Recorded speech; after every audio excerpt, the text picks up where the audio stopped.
De volta com o cenário político, nós continuamos falando aqui com os representantes do movimento Fica Oficinas Culturais. Continuo conversando com a Thalita. Thalita, a gente falava no último bloco, né, a respeito dessa questão da transformação proposta pelo Estado, mas sem ainda uma clareza de como funcionará o programa. E eu queria te perguntar como é que ficam essas estruturas físicas aí que a gente tem em especial na capital, não é? E dos projetos que aconteciam, porque não eram apenas as ações das oficinas, não é? Essas estruturas sediavam vários programas que agora perdem toda a sua estrutura e, como você coloca bem, alguns programas de décadas. Pois é, a gente aqui na capital, tínhamos, né, 3 oficinas culturais. A Oficina Cultural Oswald de Andrade, que foi a primeira a ser feita, né, inaugurada. Ela é considerada, digamos, a sede principal, né, do programa, onde foi desenvolvido e foi inaugurado em 1986, que fica no Bom Retiro, né, no centro de São Paulo. Nós tínhamos também a oficina Juan Serrano, né, que fica em Tapias, que virou uma fábrica de cultura, né, então virou um outro equipamento, né, de uma outra natureza, né, que também são equipamentos públicos da Secretaria de Cultura, mas eles falam que é um puxadinho, né, digamos assim, da fábrica de cultura mais próxima daquela região, sem, de fato, colocar transparente qual é a programação, qual é a função daquele espaço e sem comunicar ao público o que de fato vai ser feito. E a Fábrica de Cultura Alfredo Volpi, o único equipamento público do Estado, equipamento público cultural do Estado na região de Itaquera, né? Itaquera é uma região, uma das mais populosas de São Paulo, então a gente está falando de uma população que vai de uma população de baixa renda, de vulnerabilidade, mas também de média renda, então a gente está falando de um público muito diverso. A Alfredo Volpi, de fato, foi fechada, né, e Itaquera perdeu uma sede, né, de que foi fundada em 1989, que já estava enraizada na tessitura cultural daquele espaço, né, daquela região. A comunidade usufruía daquele espaço como formação, como lugar de socialização, né? Então a gente tinha lá a orquestra Volpi de viola caipira, né, que é um patrimônio cultural. Tinha as bordadeiras, que eram um grupo de senhoras, né, que bordavam ali e que socializavam, e enfim, né, um espaço que também acolhia os moradores e trabalhadores da região na sua folga de almoço, né, na sua pausa de almoço. Era um espaço de convivência, sobretudo, né, para além de uma formação. Então, é um corte muito brusco, né, e de fato uma arbitrariedade, né? Você falar que você fecha um único equipamento, né, cultural daquela região e que de tanto tempo, né? E a Oswald de Andrade, ela sempre teve a vocação de ser um lugar amplo, diverso e que acolhe muitas ações, né? Espetáculos, ensaios, residências. É um lugar que respira cultura, para além da gastronomia, que tínhamos o Café Colombiano, que foi fechado também, e o Café Colombiano de um imigrante, né, que consegue ali ficar instaurado e entrar na rota gastronômica, né, e ser considerado um patrimônio da região. Então são muitas fechamentos, né, ciclos fechados e de muita dor, né, para quem convive, para quem usufrui, para quem acredita, né, na cultura e na arte como uma ferramenta de social, né, e artística. E quando a gente pensa, né, na mudança da categoria da própria secretaria nos últimos anos, não é, que passa a não ser mais só cultura, mas também cultura e economia criativa, não é? Você já tem uma economia criativa que estava instalada nessas estruturas, não é? E acho que você coloca bem, não é? Olha, tem um ponto gastronômico, tem uma série de atividades envolvidas, né, ajudando na geração de renda, não é? Provavelmente essas senhoras bordadeiras também, né, faziam aí a venda dos seus trabalhos. E eu fico pensando como é que fica, já que o programa proposto atual não substitui essas ações e nem substitui os espaços, não é? Ou seja, o programa novo não vai ocupar esses espaços e nem vai dar vazão para essas necessidades que já existiam e já estavam contempladas. Sim, a secretaria ela usa, né, o termo indústria criativa, economia criativa, mas de fato a Marília Marton e o governo do Tarcísio não entende que a economia criativa ela não está pautada só na questão monetária, né? A economia criativa, pelo contrário, ela considera em primeiro pilar as pessoas, né? E as pessoas na sua essência e singularidade, que é acreditar que a diversidade ela compõe sim uma economia, né? Que é uma economia do colaborativo, que é uma economia da troca. Isso tudo faz parte da economia criativa. A gente não está só falando de mão de obra para o mercado, né? Quando a gente fala de economia criativa, a gente fala de lugares, né, de comunidades, a gente fala de lidar com a economia e a inserção dessa economia, considerando os atores daquele lugar. O que a secretaria fez foi completamente o contrário do que a economia criativa se propõe. Ela simplesmente não ouviu os atores daquela comunidade, né? Ela desconsiderou a diversidade e os olhares daquelas pessoas e colocou, né, eu falo colocou de cima para baixo, impôs um novo programa que não dialoga com a essência daqueles lugares, né? Então isso não é economia criativa, né? Uma vez que você finaliza e que você não propõe a escuta e o diálogo, isso está muito mais ligado com uma economia tradicional, né? A gente pode até falar industrial no sentido de não considerar, né, entender que o lugar é homogêneo, né, e que você impõe uma formação categórica, né, e que isso não vai ser considerado dentro da diversidade, né, da singularidade dessas pessoas. Então, o próprio discurso da economia criativa que a secretaria fala é incoerente, né? Se a gente for estudar a essência da economia criativa, nada está sendo levado em consideração. Justificativas, não é? Também tem essa questão, porque no primeiro momento a secretaria abre o edital, não é, para a renovação das ações dessas oficinas. Depois ela retira com essa justificativa desse novo programa. Mas, enfim, o novo programa ainda não é implementado, a gente não conhece a cara direito desse novo programa, como se fosse impossível fazer a conciliação de dois projetos, né? Como se não fosse um ganho muito maior para o Estado ter mais de uma iniciativa em funcionamento, né? Agregar iniciativas ao invés de retirar iniciativas, correto? Sim, a gente fazer um paralelo, assim, né, que eu acho que fica muito claro. Você não fecha uma UPA, né? Você não fecha um hospital, né? Você amplia, né? E uma vez que você fecha um programa, um espaço cultural, né? Você nunca vai estar ampliando e aumentando, né, o acesso e democratizando. Você sempre vai estar fechando, né, e diminuindo a democratização da cultura e o acesso à arte, né? Então é algo que não dá para entender, né? Porque equipamentos e programas se ampliam, né? E não se fecha, né?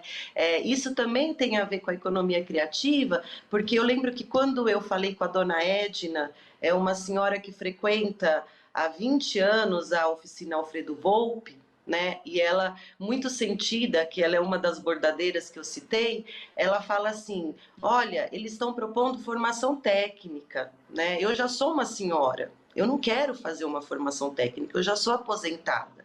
Ela falou, mas mesmo que seja uma formação técnica, essas pessoas vão se formar e trabalhar onde? Né? Se os equipamentos e os programas estão sendo fechados, desmontados, essas pessoas vão trabalhar onde? Onde está a oferta? Né? Onde está a oferta de trabalho? Né? Se a própria secretaria propõe, né, uma formação para inserção no mercado, mas ela mesma está fechando e desmotivando esse mercado, né? Ela está simplesmente desmontando um círculo, né? Um círculo da economia, né? Então as coisas não fecham, né? E não se integram, né? Então esse programa ele não se sustenta em nenhuma frente, né? Nem na educação, nem na formação, nem artística, nem cultural, né? E muito menos na indústria e na economia criativa, né? Então é uma falácia, né? A gente falar que a secretaria está pensando em mercado, sendo que ela mesma está fazendo um desmonte dele, né? Ao mesmo tempo, né, a gente tem aí essa imposição da Secretaria Estadual, não é? Que medidas têm sido tomadas, não é? Porque a gente percebe uma movimentação, mas ao mesmo tempo nenhuma devolutiva, nenhuma resposta e nenhum canal, inclusive, de diálogo do governo do Estado.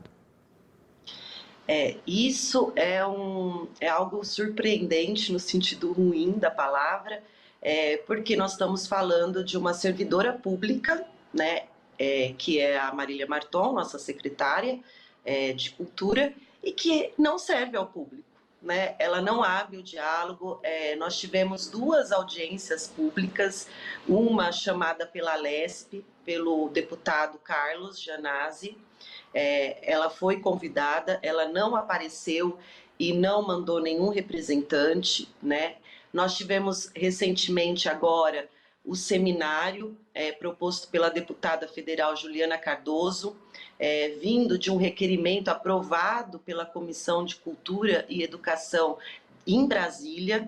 Ela também foi convidada, ela não apareceu e também não mandou representantes. Nós tínhamos, junto à deputada federal Juliana Cardoso, uma reunião agendada com a secretária, na Secretaria de Cultura, na sede. Ela desmarcou muito em cima da hora, sem nenhuma justificativa e sem propor uma nova data. Então, assim, é uma falta de respeito com a sociedade civil, é uma falta de respeito com o legislativo, né? É uma falta de comprometimento com a função pública, com o cargo que ela ocupa, né? Que é dialogar, é abrir espaço para escuta, né? Então, é uma decisão de fechamento de um programa de oficinas culturais, né, de 4 décadas, sem nenhum momento dialogar com os atores e com as pessoas que usufruem desse espaço, e muito menos com os profissionais que trabalhavam nesses espaços, com os oficineiros. A gente teve aí cerca de 40 pessoas desempregadas, né? Mais uma vez a incoerência, né? 40 pessoas sem trabalho no mercado, que ela diz que vai crescer e aumentar. Então, é de uma falta de noção, né, da função que ela exerce, que é mediar, né, o Estado e a sociedade civil, né, fazendo a escuta e o diálogo. Então, a gente está lutando, né? Nós temos uma carta que foi lançada no começo do movimento, que nós temos apoio de 7 lideranças, né, de partidos, nós temos apoio de diversos vereadores também, e de artistas e intelectuais. Então, e para além disso, nós temos o apoio da classe artística, né? Nós estamos falando aí de 700 grupos que assinaram essa carta, né? Grupos, coletivos, companhias, artistas solos, que assinaram essa carta porque também nunca foram escutados, né? Então a gente vê que a secretaria diz que fez, né, escutativa, mas onde que ela fez essa escutativa, né? Sendo que nenhuma das frentes, né, que usufrui, que está envolto nesse programa, foi ouvido. É duro imaginar, né, essa falta de diálogo, ainda mais quando você tem uma convocação oficial do Legislativo do Estado, não é? Uma ação oficial do Legislativo Federal também, tentando encontrar caminhos, soluções e entender esse processo e até acho que como auxiliar, não é? Porque eu acho que os legislativos também não se fechariam na questão de potencializar recursos, né? Tentar gerar meios, não é? Para a manutenção do programa, não é? Olha, quero criar uma iniciativa nova, ótimo, né? Então vamos ampliar aí as ações culturais e não reduzir, né? E não restringir, porque parece que a gente fica fazendo política como décadas atrás, né? Em que entrava uma nova gestão, ela jogava fora tudo que era feito e começavam projetos, ou muitas vezes só davam cara nova a projetos já existentes, né? E a gente viu isso muito, né? Circuito Cultural Paulista que vira Circuito SP, e enfim, né? São todas as mesmas ações, né? Com uma outra maquiagem para parecer que é uma proposta nova, sendo que fazer a rotina que já está estabelecida e tentar ouvir e ampliar seria o caminho natural, não é, de qualquer governante que respeita a comunidade a que ele representa. Exato, assim, a gente está vendo uma ação arbitrária, unilateral e de muito desrespeito, né, com a classe, de muito desrespeito com os usuários, de muito desrespeito com os funcionários, né, e com os oficineiros. A gente está vendo um governo que faz uma cisão, de fato, né, da sua função pública, né, do diálogo. E mais do que isso, né, a gente está vendo que o que se propõe para um futuro, né, é muito falho, né?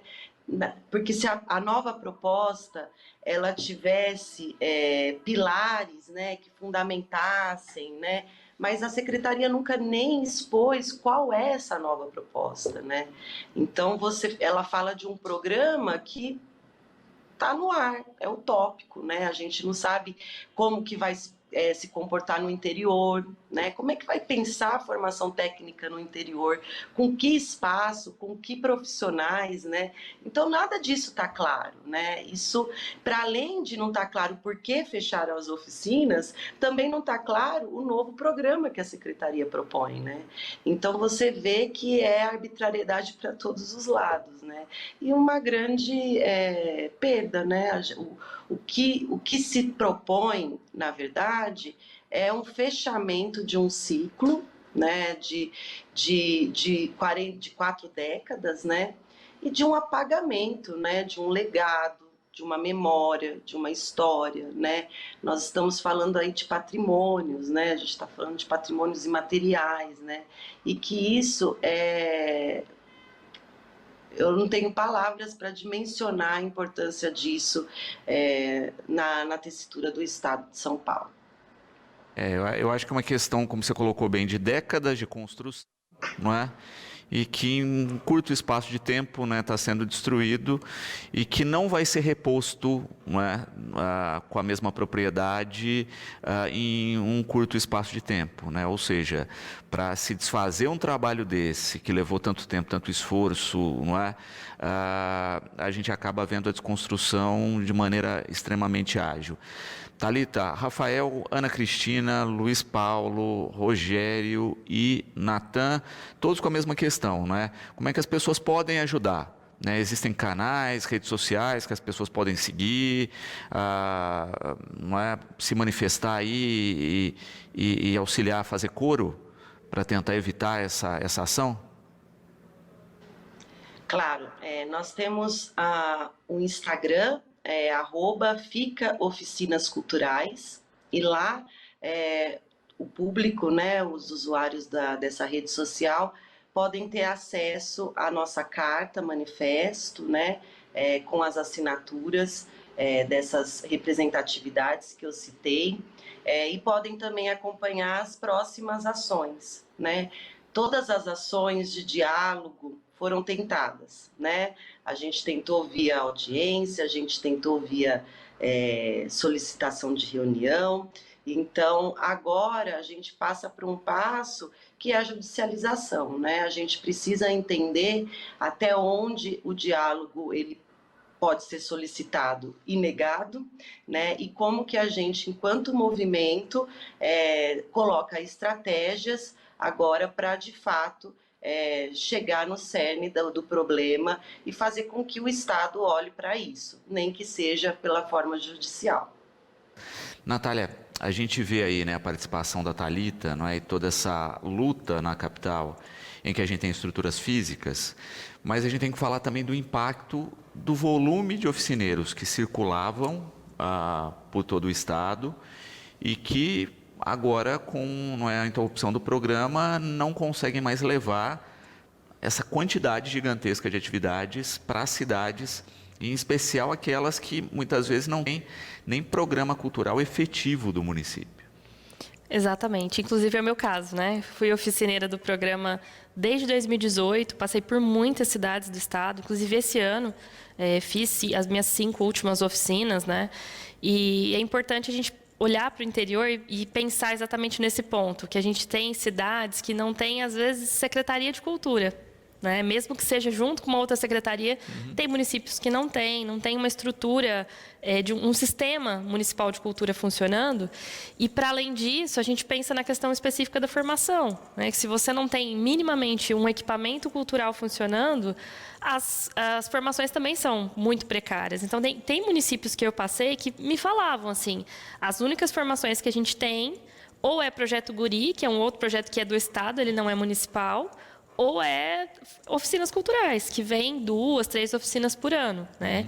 E é interessante que, assim, o formato que o programa, nos últimos anos tomou, ele respeitava muito o local, né? Então, cada município tinha ali a liberdade de escolher quais linguagens trazer as oficinas para o seu município para atender uma demanda local, né? E aí eu fico com esse questionamento, será que esse novo programa se não teve diálogo até agora, será que vai continuar nesse formato, né, de não ter diálogo? Que demanda que vai atender se não conhece essa demanda? E no interior é isso, a gente tem situações de muitos municípios que praticamente só tinham oficinas culturais como formação inicial, formação, né, em experimentação. E aí a gente vê, não é, uma dificuldade grande agora de se pensar, tá, o Estado vai oferecer um novo programa, mas é um novo programa que tem um perfil aí, como foi falado, de formação, que atende pessoas que estão procurando aí, não é, uma profissão específica e não só o contato com a cultura. Então vai acabar limitando demais, porque uma cidade que, vamos pensar aí, né, não tenha uma quantidade de pessoas interessadas em formação, fica fora do programa. Então, além do prejuízo que a gente está tendo na capital com o fechamento dos estados, das estruturas físicas, né, no estado, nós vamos ter um prejuízo ainda maior no interior, onde não se vai ter acesso. Exatamente. Uma cidade que eu passei esse ano, por exemplo, Suzanápolis, tem 6 mil habitantes. A gente não tem estrutura de mercado no geral para a cidade, né? As pessoas saem da cidade para conseguir trabalho, quem dirá na área cultural. Então, pensar que você vai formar no interior essa quantidade, né? Porque eles triplicaram, eu não acho que a Thalita não comentou isso, mas eles triplicaram o orçamento que era previsto para as oficinas culturais para esse novo programa, sem conhecer a demanda. E aí, pensando num grande investimento que vai ser feito e que não vai ter efetividade. Porque qual que é o objetivo? É formar para mão de obra, para mercado de trabalho? Qual mercado de trabalho? Onde as pessoas vão atuar? Eu sou um exemplo, eu atuava fora de Batatais, no mercado cultural. Porque aqui em Batatais não existe um mercado para a área de artes visuais que eu atuo. Eu participei de pouquíssimos projetos aqui, com remuneração.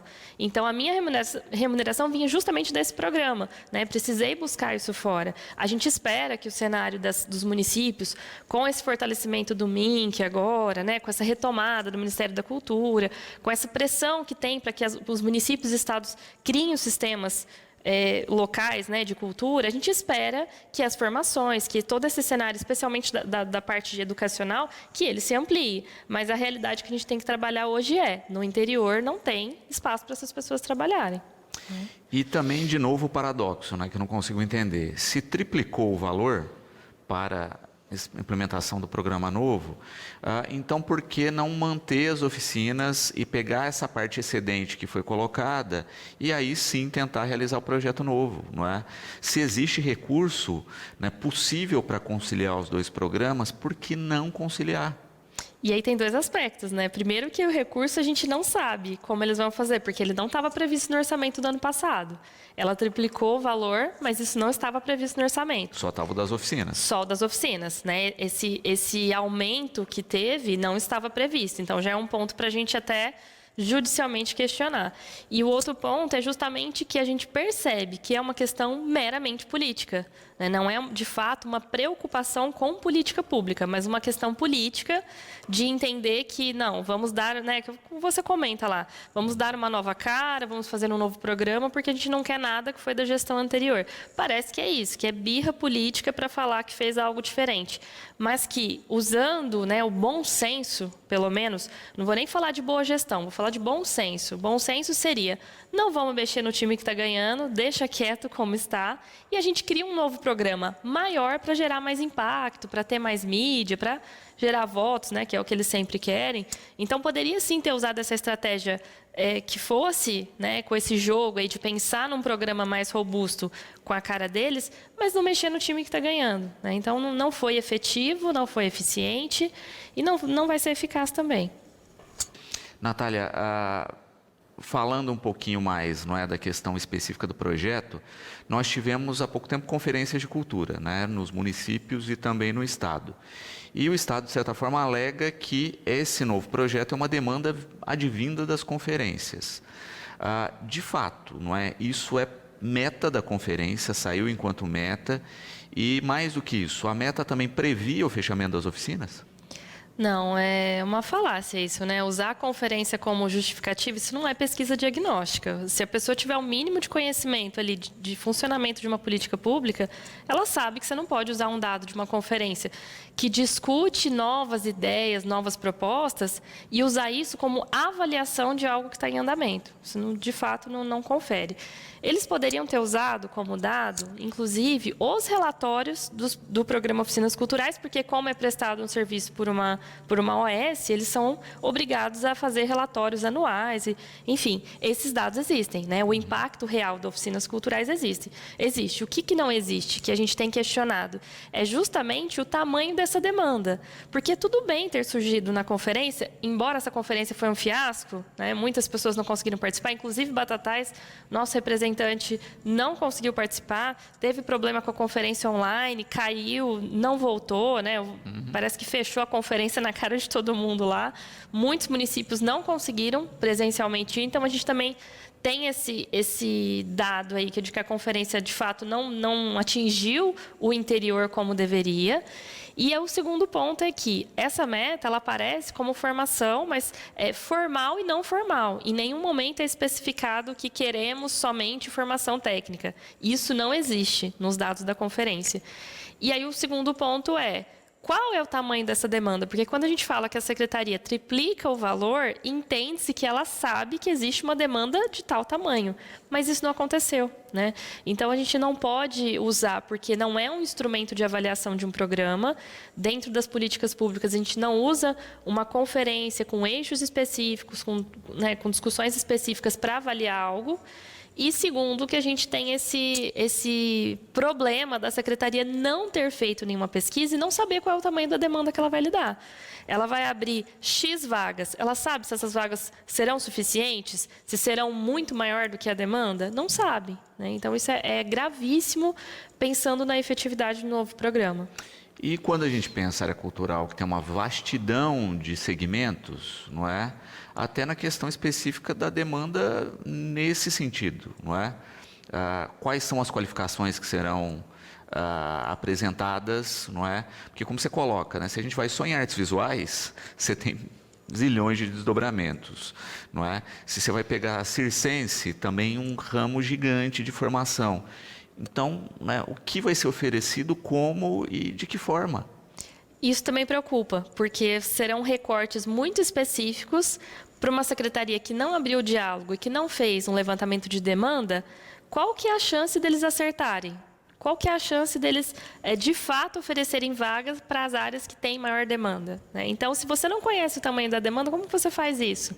A gente vivenciou aqui em Batatais recentemente isso, a oportunidade de fazer um diagnóstico, um levantamento cultural e entender quais áreas têm mais representatividade, têm mais demandas específicas de cada área. Isso é extremamente rico para a gente pensar um sistema de cultura funcionando, porque você não investe o dinheiro de forma errônea, né? Você investe naquilo que tem demanda e não deixa aquilo que é importante de fora também, né? Então, é claro que a gente não conhece o novo programa e já fizeram essa crítica ao movimento, né? Para a gente lá do movimento. Ah, mas vocês não viram ainda acontecer, vocês já estão questionando.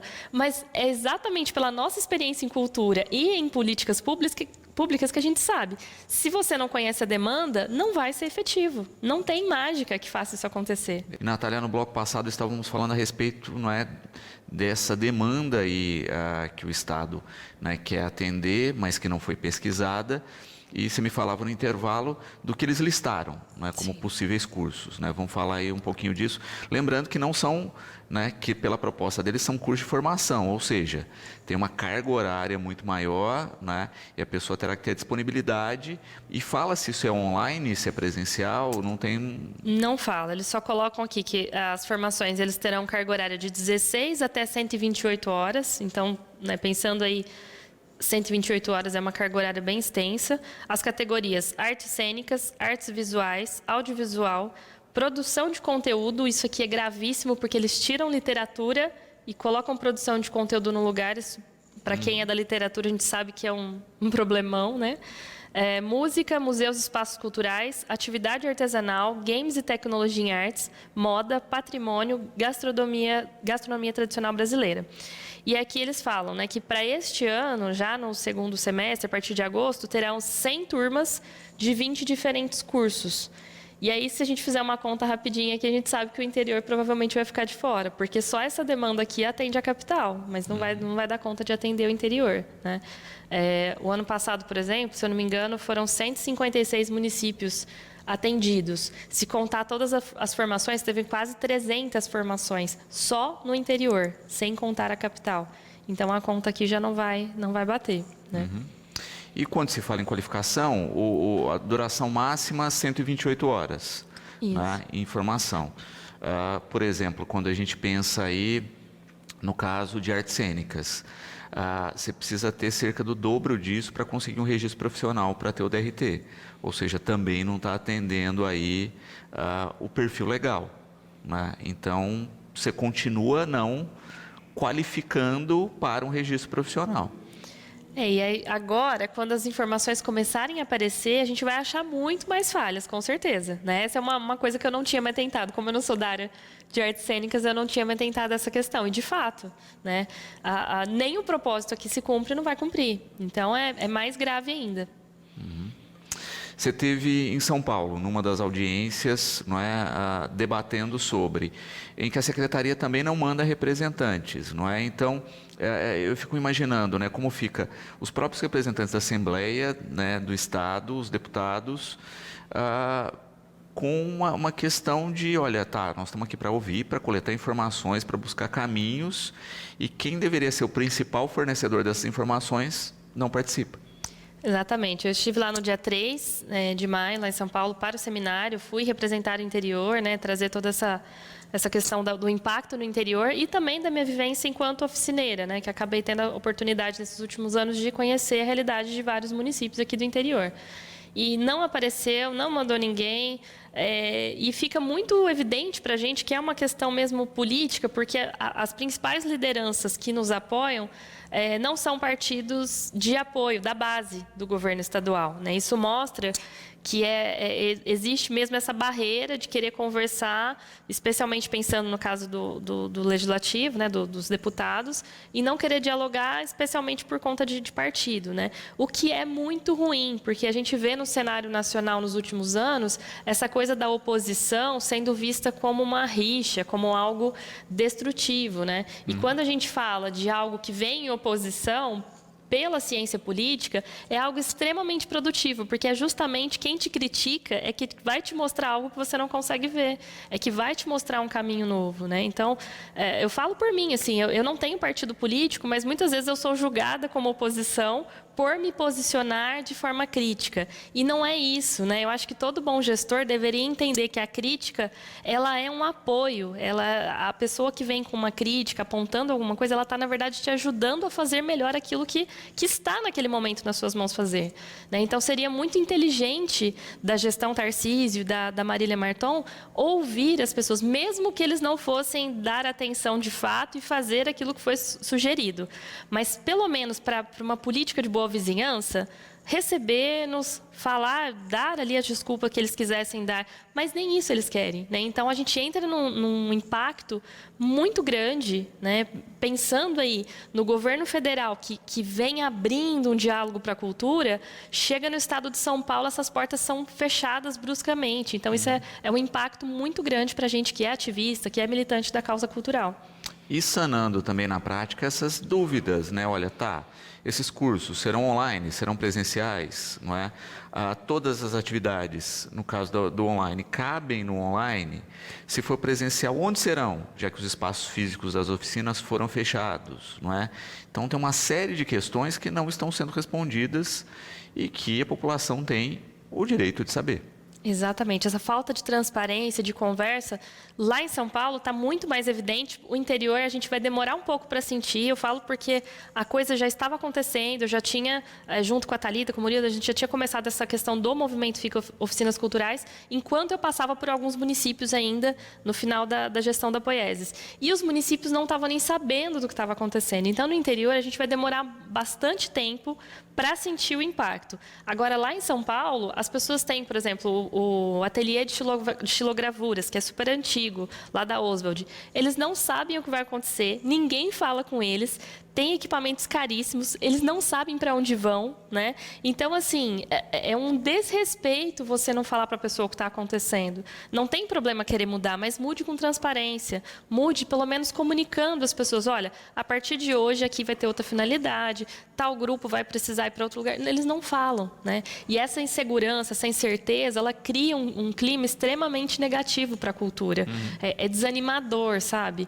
E ao invés, como eu falei assim, ao invés de receber essas críticas para aprimorar aquilo que está sendo feito, não quer nem ouvir o que a gente tem para falar. Então, é uma política que, de fato, está fadada ao fracasso. Ela não vai ser eficiente, ela não vai ser efetiva, ela não vai gerar os resultados que a própria política propõe, exatamente por não ouvir ninguém, né?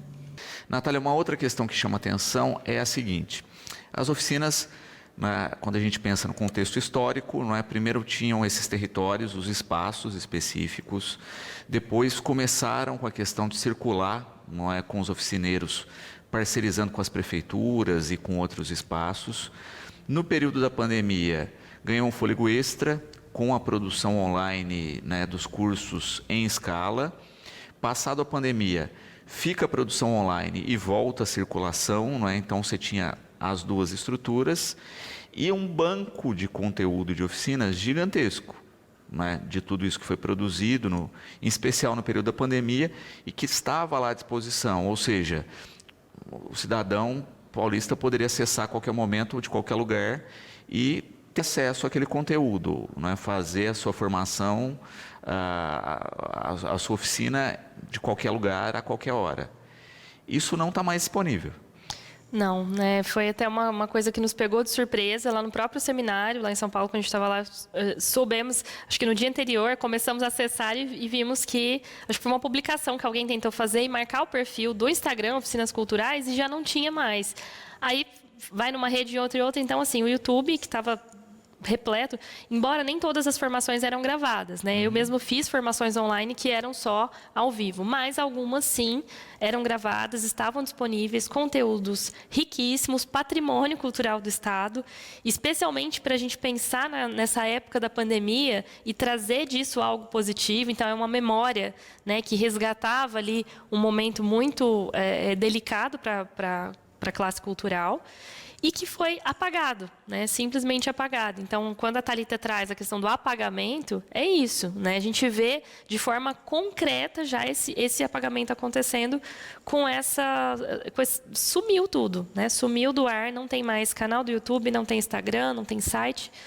É como se não tivesse existido todo esse processo de construção, especialmente no período de pandemia, né? Que teve esse incremento aí das formações online. Uhum. E é interessante pensar nisso, né? Porque acaba havendo aí um processo de apagamento dessa história, dessa memória, que está aí há tantas décadas construindo formação, qualificação, estimulando as pessoas, né? Ah, mas é só uma oficina. Mas quantas pessoas deram continuidade depois de passar por uma oficina dessas? Quantas pessoas em locais que não tinham acesso tiveram o primeiro contato e aí buscaram, não é, em centros maiores essa formação? Então não dá para se ter a dimensão do prejuízo, não é, que esse tipo de ação vai causar no futuro da cultura do Estado. E eu penso, e trago muito isso nas minhas falas, que é a questão do direito à cultura em si, né? A gente fala muito, como a Secretaria toma esse rumo muito de economia e indústria criativa, a gente acaba falando bastante sobre mercado de trabalho, atuação profissional. Mas a gente não pode perder de vista, e aí eu vou trazer aqui como minha experiência mesmo de oficineira, que a maioria das pessoas que faziam minhas oficinas nas outras cidades não queriam trabalhar na área, né? Eu tinha um público majoritário de mulheres com mais de 50 anos, que ou já estavam para se aposentar ou já estavam aposentadas e queriam ali naquele momento buscar um novo sentido para a vida, né? Uma nova forma de se expressar através das artes visuais, através da fotografia. E é um direito garantido na Constituição. A gente não pode esquecer que as pessoas têm que ter esse direito. É inconcebível para mim imaginar uma cidade onde as pessoas não possam fazer arte pelo simples prazer da arte.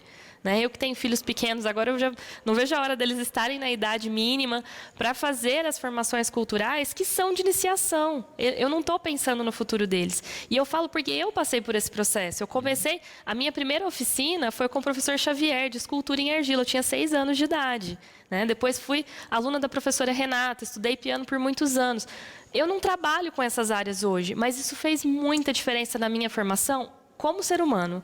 A forma como eu olho para a vida, a forma como eu sou empática com as pessoas, com as causas sociais. Esse ativismo que eu tenho, ele vem muito mais da arte do que da área ambiental. A área ambiental eu fui estudar depois, né? Então, a arte me trouxe esse olhar sensível para a vida. E a gente precisa disso, porque senão a gente não vai dar conta, né?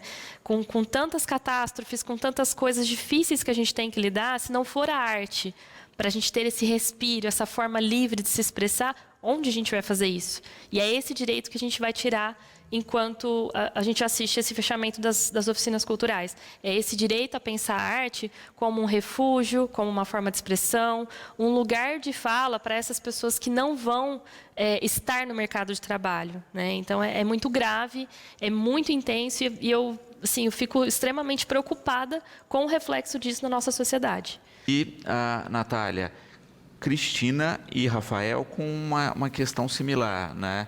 Nessa levada. E ambos aqui falam que já participaram de atividades das oficinas, com preocupação agora, né, nessa questão específica, né, do fechamento, e questionando, né, como é que se podem ajudar a movimentar e tentar mudar esses rumos. Bom, uma das coisas que a Thalita trouxe, né, é seguir o Instagram. Nosso Instagram é @ficaoficinasculturais. Por lá a gente vai dialogando com as pessoas, pelo direct as pessoas vão dando sugestões também. A gente tem um grupo no WhatsApp, que é um grupo mais de trabalho, para pensar ali as ações, mas o Instagram está sempre aberto, inclusive eu que respondo todo mundo por lá.